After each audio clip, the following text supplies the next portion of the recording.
with some people who it does happen that dispassion starts setting in and you're not interested in the things that you used to do earlier. So it does happen to some people that you kind of want to stay away from the people who are overindulgent in cravings and aversions. And it's a very natural thing. And people want spiritually progressive people want to protect their minds, because now they understand when I indulge in this craving, my mind just lures me in. So it's a very natural thing that happens to them initially on the path, and they tend to keep away. But as you progress and as you recognize that the knowingness is stronger than this little I or ego that you feel is weak and might get lured into the craving or aversion. So as you go, naturally, the power of the knowingness or the knower will become so strong that you will not have the fear of being lured into anything. Nothing can be more powerful than you then. Yeah, but it's a natural progression. Let it happen naturally. But what you're experiencing, the dispassion, is very natural for a beginner on this path. It happens.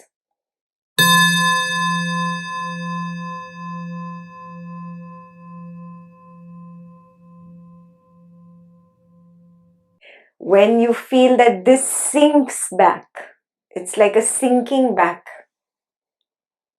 That's it. Like a surrendering. That's where the word surrender has come out from. The sinking sensation. It's actually palpable, perceptible. You can feel it. Yeah. So that is where the word surrender has come out from. But it's like almost impossible to explain to somebody who hasn't reached this level of understanding. So that sinking back happens, and that's when you know you are in the field of awareness and not in the I ego. Yeah, the field of awareness will never have the sense of I. It will never feel like I. It just is. It's like am rather than I. It's like an amness. I don't know if there's a word like that in English, but it's just there is no sense that I has a sense of doership, a sense of being someone. Here there is no such sense. So you need to be very clear, are you here or are you here? Moment to moment to moment to moment to moment. Yeah.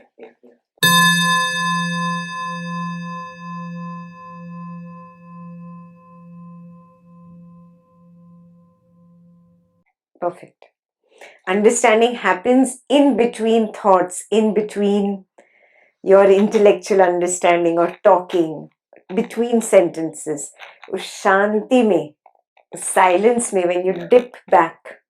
Yeah, that's why I keep talking about the gap. That the gap is the essence. That's where you find your answers actually. You don't find your answers in the mind. Yeah. Mm-hmm.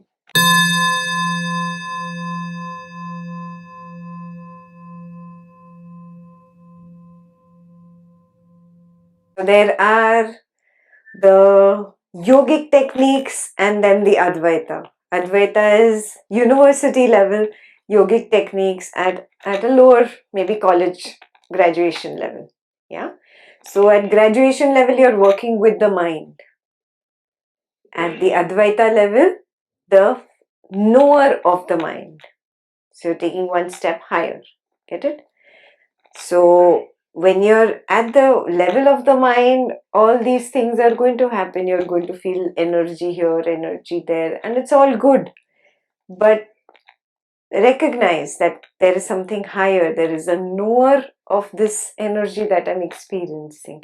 Can I take my attention there instead of getting stuck in how great the body is, how great the mind is?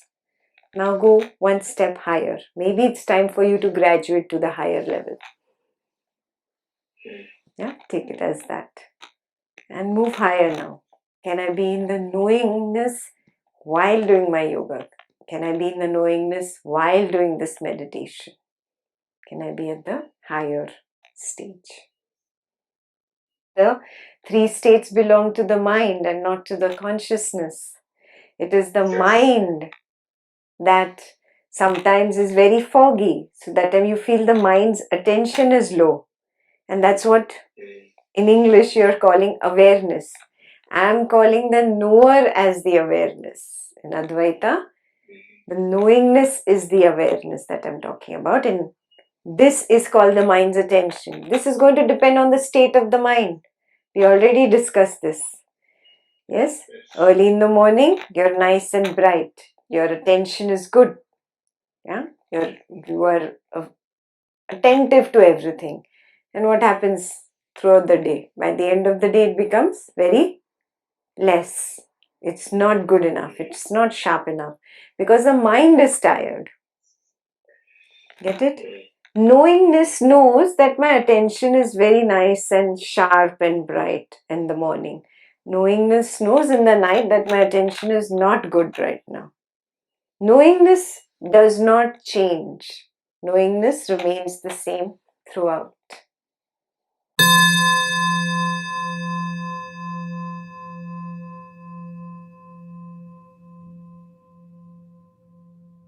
No, the beauty of it is the more you know, the more you learn, the more you know finally that you know very, very little. Socrates said this, I know that I know very little. Yes. So this knowledge is so vast, it makes you humble. It makes you very humble. You realize that I cannot know that existence completely. I cannot grasp it completely. Yes.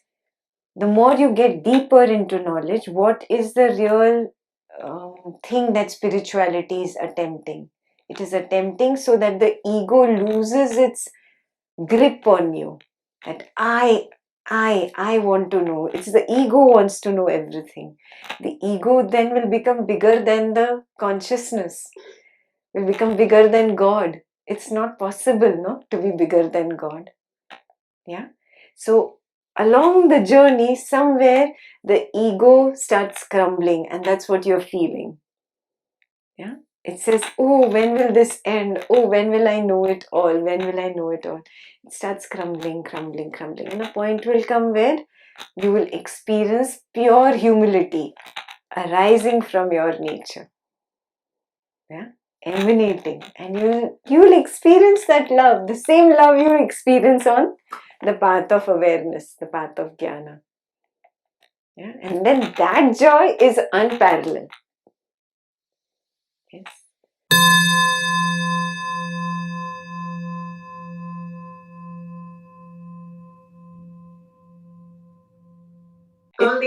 This is actually, awareness is very experiential.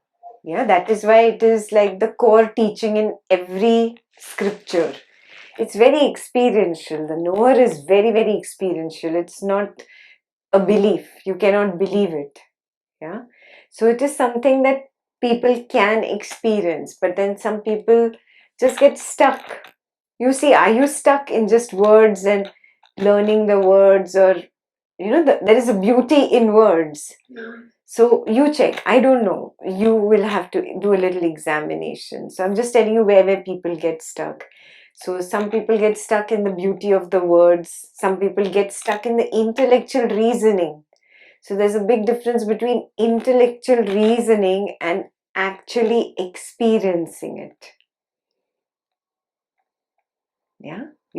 When the actual experience comes up, it's the intellectual reasoning seems very phika, very bland. It falls off.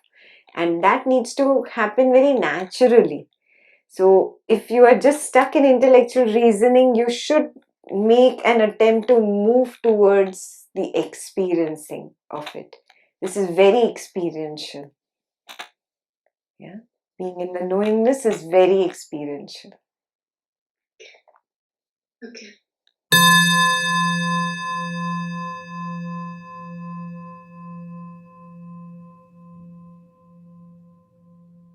it is said that the subtle body gets destroyed, and the subtle body gets destroyed by the craving of living or existing. That craving of existing getting destroyed, the subtle body gets destroyed.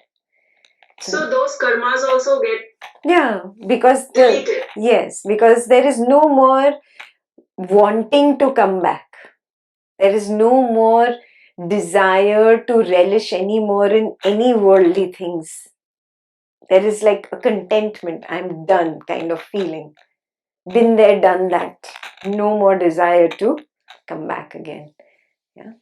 So in the Upanishads, they called it the craving of existence. Even on Buddha's path, it's called the craving for existence.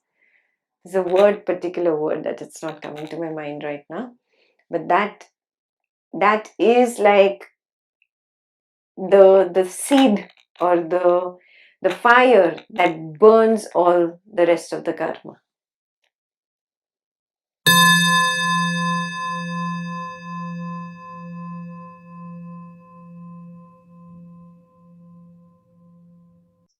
Knowingness and knower is the same thing. That is the field at the back, okay? And that is separate from the mind. That is why you can see the thoughts coming up in the mind. So who is seeing the field of knowingness or knower? That is separate from the mind, not equal to the mind.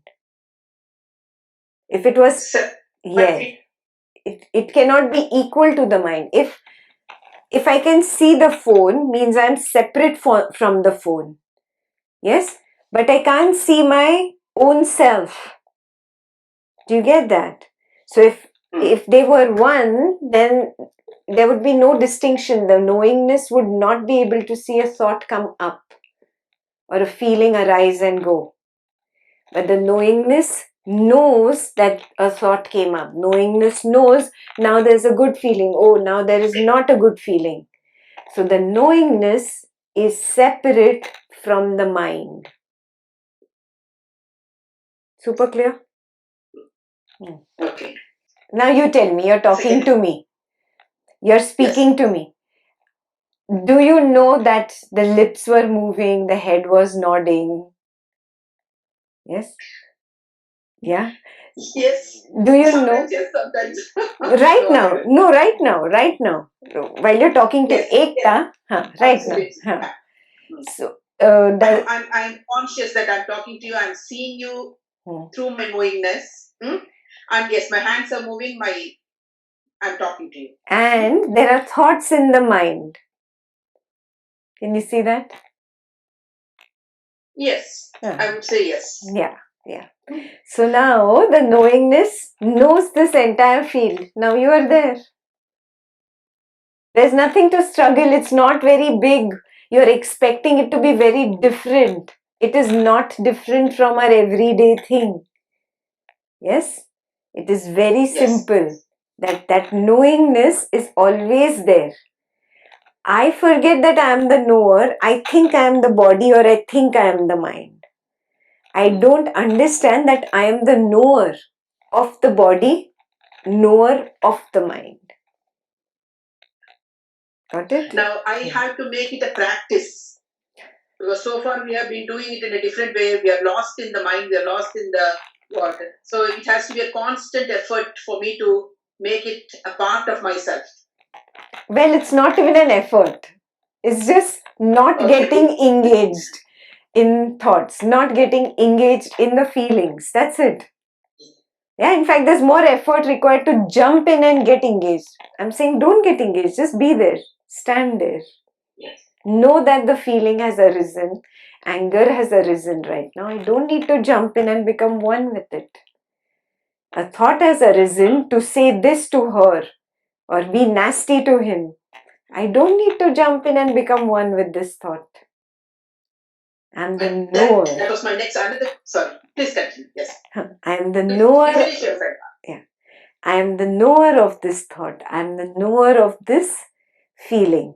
It always starts like that. First you know, but you jump in. You become one with that thought or with that anger, and then you blast, you create drama, You do this and then you regret also why you created drama, and you're lost in the mind for weeks together because of the anger, regret, anger, regret, anger, regret. Yeah. Seldom do you come back here and realize, oh, I'm the knower of all this. I am untouched by it. Yeah. So we have to just make this more powerful to stand alone. This guy jumps in and becomes one with the mind. He has to just stand alone. And it's not an effort. In fact, you have to drop the effort of jumping in. Got it? Yeah. When you're talking, as you said, the sensation, sometimes I can understand, I can feel the sensation is coming in me before I can talk. But there are times where the gap is so thin, you just first blurt out whatever you want to say or do, and then you realize, oh, come back to something, come back to yourself. You're not doing the right thing. Come back. I have to talk to myself. But that sensation, sometimes again, sometimes it's okay. It's a little late. That's okay. We will slip because of our past habit patterns. We have lots of karmic impressions from the past. So it's like those are sprouting. Okay. And now I'm still not an expert. No. So when it sprouts, sometimes I will stumble, fumble and fall. It's okay. I stand up, I dust my clothes, and again I'm the knower. I wear my hat and I forget about it. There is no need to go on beating yourself. Oh, I stumbled, fumbled, I failed this time. No, it's okay, done. Be compassionate with yourself. Let it go. Next time when it comes, I'm not going to let my topi fall off. Yes, you stand there with your topi right there. I am the knower of this anger. Yeah, that's how you really become stronger and stronger, and this emotion becomes weaker and weaker and weaker. It loses its power on you. Yeah, that makes you very, very strong. One little victory will make you more powerful and ready for the second victory, and then that will add up and take you to the third victory. It's like that. Yeah, but even one little failure, you don't let it pull you down. You say, oh, it's okay. I have to be compassionate with myself. It is just a past habit pattern. Yeah. Again, I stand up. So I have to keep doing this till I become so powerful that I don't jump in. Soon you will realize there will just be a few karmic things that, are left, that are like a mark on rock. Otherwise, everything becomes like a mark on water. It comes and it goes, it comes and it goes, and doesn't leave an impression behind on you. You answered my next question. Yes, sir. By doing this, that is what is going to be the fruit of this free will. Can I call it a free will? This is my free will to do this, scriptures, to do this. Yes, you can call it free will. Yeah. So the result of it is getting rid of your karmic impressions. No, the impressions will come up, but I have become so strong that I don't flutter. Yeah. It's like that. By not fluttering, by not doing it and trying to become stronger, what am I gaining out of it? Strength, that I don't sit and regret later that, oh, I said this, I shouldn't have done this, I did that, I was mean, or whatever. Yeah. Yeah, getting rid of my agami, impressions or vasanas. Yes. Plus, the suffering is cut down, no? Cut down. Yeah, I would have suffered for the next 3 days if I would have gotten angry in this situation. So I cut down the suffering of the next 3 days. Wow. Yes. Yeah.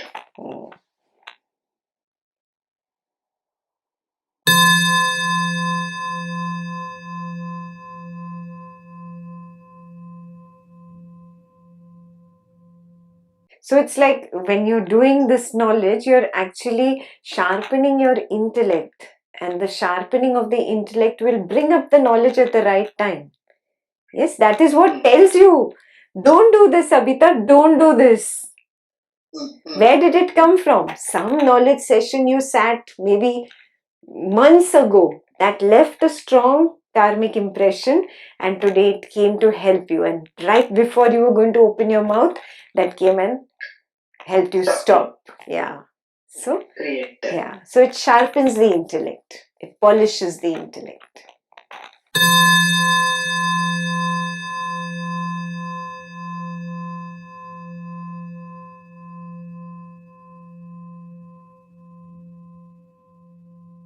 It's possible that the mind does create. Yeah. For some people, it is possible that the mind tries to create such things. But don't get into it. It's okay. What is. Knower. Now I've graduated to a higher level knowledge. Yeah, everything before this was mind, mind, mind. We were training the mind. We were telling the mind, see, this is raga, this is dvesha. We're educating the mind. Now the mind has become like a suit boot mein, kind of intelligent. He's become decent from being jungly. He was total animal like first, and now he's become very decent. So now that he's become decent, now he's calmer, he's quieter, which means it gives us the gap, the moments to take the step back and be knowingly the knower. When he's too jungly, we are so trapped in him that there is no time to, take this step back and see the mind, right?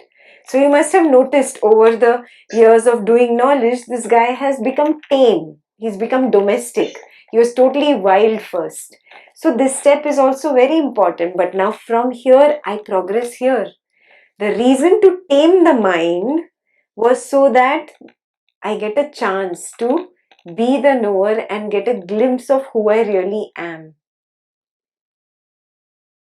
Yeah. So the longer the mind remains tame and quieter, the longer I can stay here. And just be, and just be, and just be. And when I become very comfortable in that silence, when I become comfortable in my new skin, it's absolutely a new area. Then I can allow even the mind to do its dance, but I don't move from here now.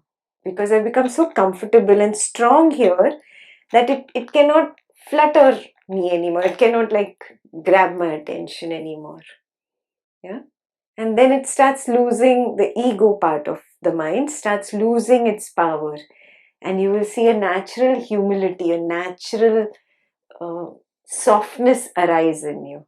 It'll happen on its own.